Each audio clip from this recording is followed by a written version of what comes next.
안녕하세요. 백서방TV에서 소개하는 백서방의 여행 이야기입니다.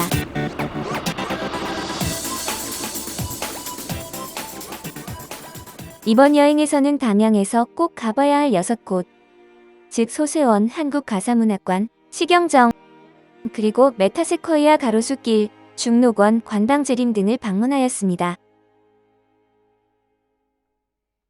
담양에서 먼저 도착한 곳은 소세원입니다. 조선시대 전통 정원으로 손꼽히는 소세원은 1530년경에 양산보가 세속을 떠나 자연에 귀의하여 은거 생활을 하기 위해 꾸민 곳이라고 합니다. 양산보는 스승인 조광조가 기묘사화로 유배당한 후 파순 능주에서 사약을 받고 세상을 뜨자 큰 충격을 받아 현세적인 벼슬길의 무상함을 깨닫고 고향에 은둔하게 되었다고 합니다. 소세원 입구는 꼿꼿한 선비의 기계를 상징하는 대나무 숲입니다.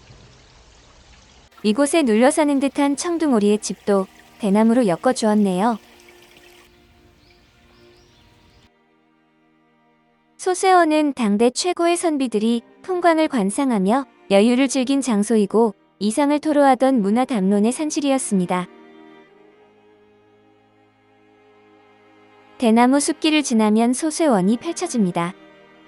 좌측에 소세원으로 가는 다리가 나오는데 이것은 원래 홍교, 즉 무지개 다리였다고 합니다. 다리 위에 서서 바라보면 좌측 언덕으로 광풍각과 제월당이 보입니다. 소세원은 한국의 민간 정원 중에서 최고라는 칭송을 받는 원림입니다. 원림이란 인위적인 조경 작업을 통해 꾸미는 정원과는 달리 동산과 숲의 자연스런 상태를 그대로 조경 대상으로 삼아 인공적인 꾸밈을 자제하면서 적절한 위치에 집과 정자를 배치한 것입니다.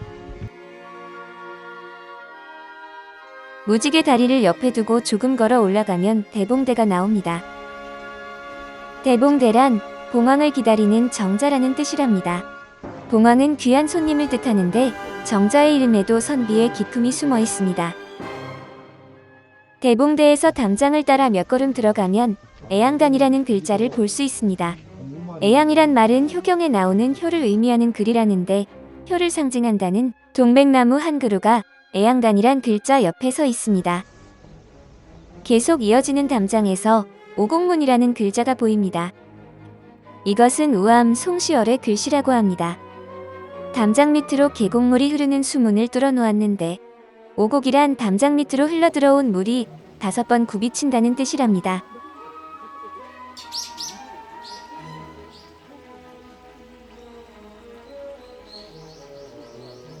외나무 다리를 조심스레 건너면 제월당 담장에 소재처사, 양공지려라는 글이 보이는데 이것은 양씨가 사는 집이라는 뜻의 문패인 셈입니다.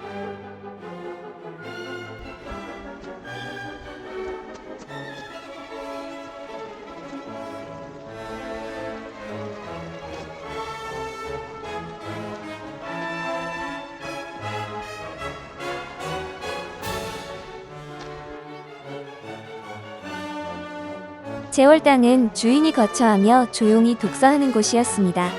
당호인 제월은 비갠 뒤 하늘의 상쾌한 달을 의미한다고 합니다.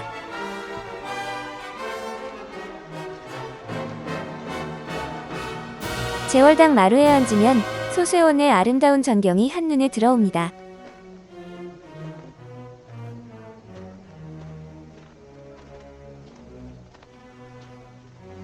소세원 탐방을 마치고 인근에 있는 한국가사문화관을 방문했습니다.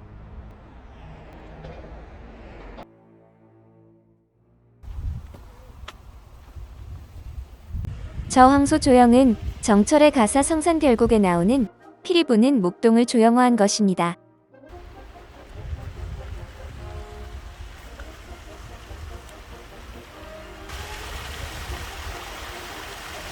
이곳은 정원을 아주 예쁘게 꾸며 놓았습니다.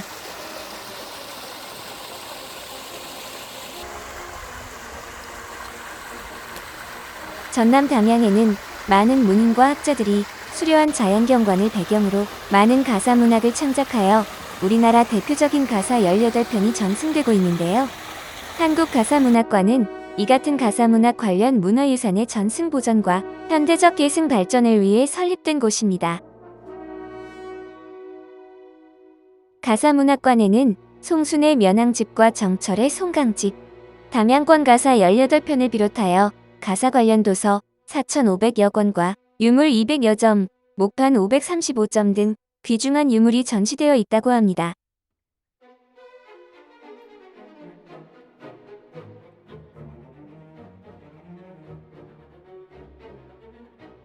한국가사문학관 옆에 송강 정철의 성산별곡이 탄생한 곳, 시경정이 있습니다. 시경정은 원래 서하당 김성원이 1560년 조선 명종 15년에 그의 스승이자 장인인 석천 임억명을 위해 지은 정각이라고 전해지는데, 시경정이라는 이름은 그림자가 쉬고 있는 정자라는 뜻이라고 합니다. 시경정 바로 옆에는 김성원이 자신의 호를 따서 서하당이라고 이름 붙인 또 다른 정자도 지었습니다. 시경정 경내에는 서하당을 비롯해 여러 채의 정자가 있습니다.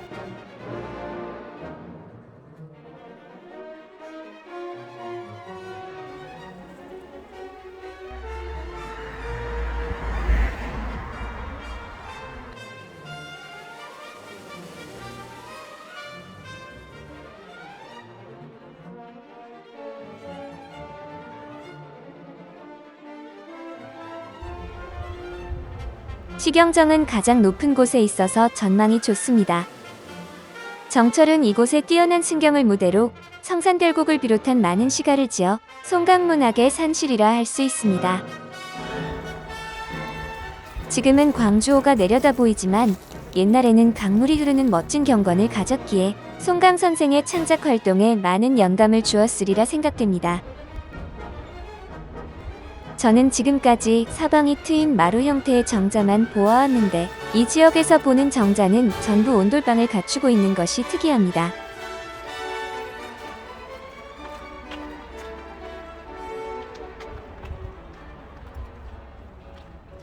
담양 메타세코이아 가로수길 옆에 유럽 스타일 마을 메타프로방스가 있습니다.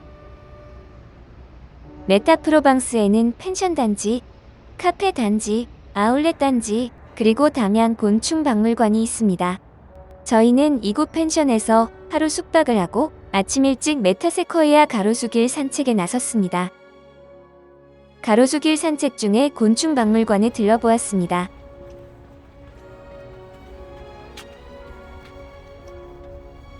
박물관 개장 전인 이른 아침이어서 야외 놀이터 정원만 한 바퀴 돌았습니다.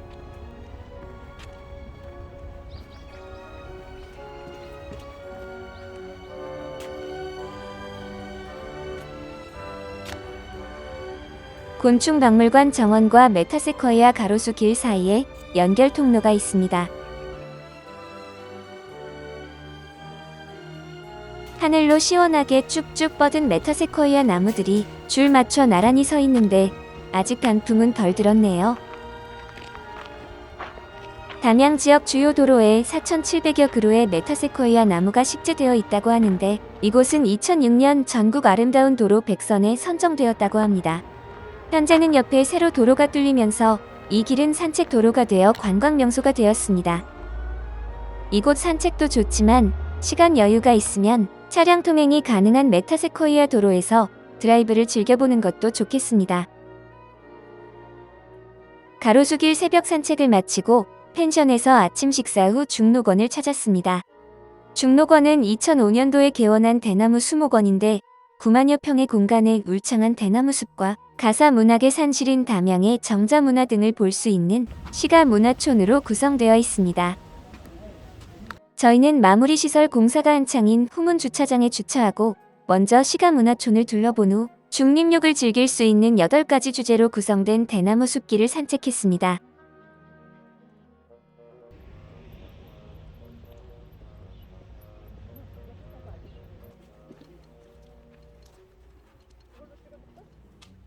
시가 문화촌에는 조선시대의 많은 문인과 학자들이 가사 문학을 창작할 때 영향을 미쳤던 대표적인 누정들을 재현해 놓았습니다.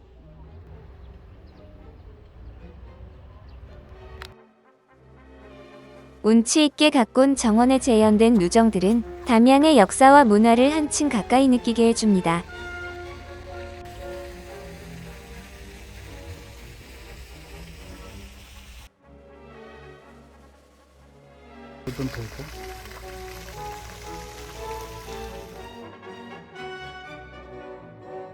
이제부터는 시가 문화촌을 벗어나 대나무 숲길 산책에 들어갑니다.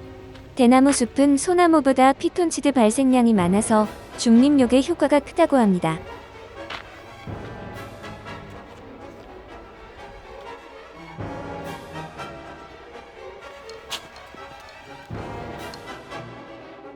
산책길 곳곳에 준비된 쉼터에서 잠시 쉬면서 대나무 숲에서 뿜어내는 산소와 음이온을 흠뻑 마실 수 있습니다. 여기 대숲에서 데이스를 맞고 자라 차 맛이 좋다는 중로차도 보입니다.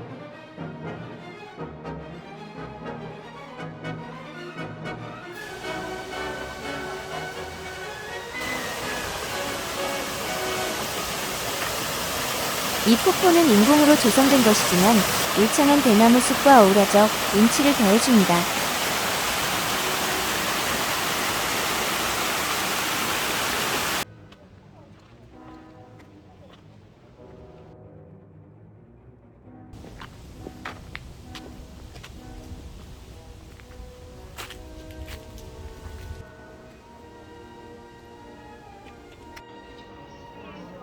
중로권 한편에 자리 잡고 있는 이이남 아트센터에서는 동서양 거장들의 작품을 현대적 감성으로 재해석한 디지털 영상 미술 작품들을 감상할 수 있습니다.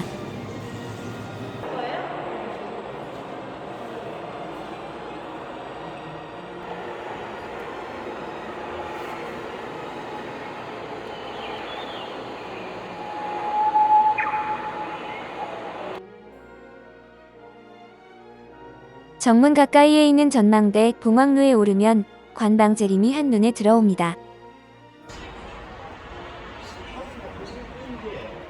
중로권 정문에서 다리를 건너면 관방재림에 이릅니다.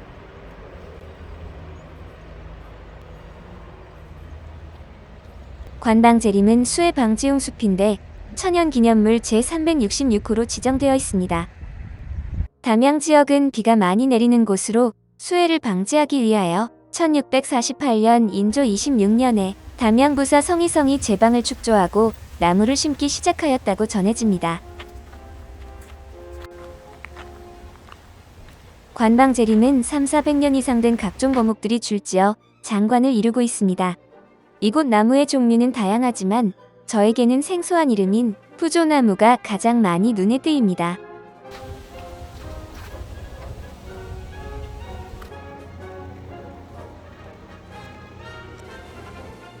관방재림의 한쪽 끝에 국수거리가 있는데 점심시간에는 많은 사람이 북적이는 활기찬 거리입니다.